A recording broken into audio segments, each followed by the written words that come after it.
Not only is it the largest doctors group in the country, it was also some of the biggest support of Obamacare. But the times are certainly changing. The American Medical Association now protesting a provision that could leave physicians on the hook for paying patients' bills.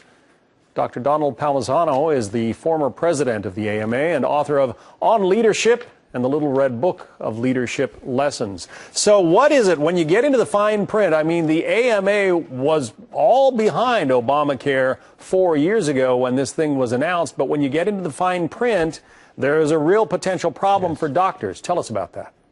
Yes, the AMA, in my opinion, made a serious mistake supporting Obamacare or the Patient Protection and Affordable Care Act.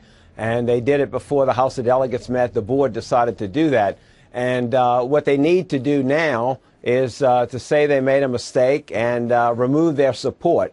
What they're trying to do with the issue that you're bringing up about doctors being on the hook for 60 days of non-payment by the insurance companies is they put some material on their website, and it's helpful to know that, but it's additional, more complex information. And right now, doctors are overwhelmed with the new ICD-10, more jargon, the coding system for diagnoses, and all of the meaningful use, more jargon with the computers. And doctors are just overwhelmed with all of this information. Let's back up, because if a person who has subsidized health care under the ACA, if they have a policy, they go to you as a doctor for treatment. Yes. If they have fallen behind in paying their premiums, the Affordable Care Act requires that you as the doctor, well, the insurance companies pay for 30 days. But beyond that, it falls on the doctors to collect? Right. Well, John, what happens here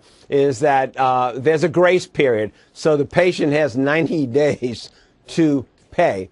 And if the patient doesn't pay, the insurance company in one of these state exchanges is responsible only for the first 30 days. But meanwhile, the doctor is responsible for the next 60 days. That could be a significant amount of money depending on what was done. A patient who goes to you for many repeat visits, they have some kind of a chronic condition, they're there week after week after week, could rack up thousands of dollars. But if they haven't paid their premium, the doctors have to pick up the charge? Well, they won't get paid for it. In other words, there may be testing in the office and so on, and the doctors won't get paid for it. They're destroying the practice of medicine with this law. In 2010, I wrote an op-ed, and I gave it a failing grade.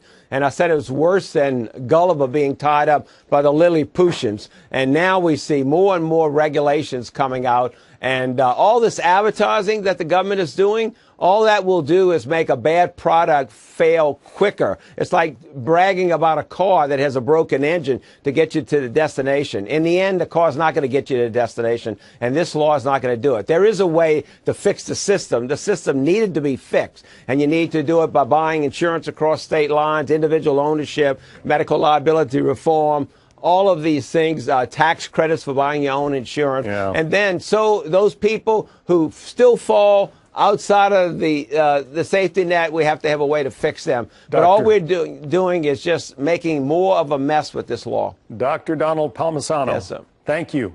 Thank you, John.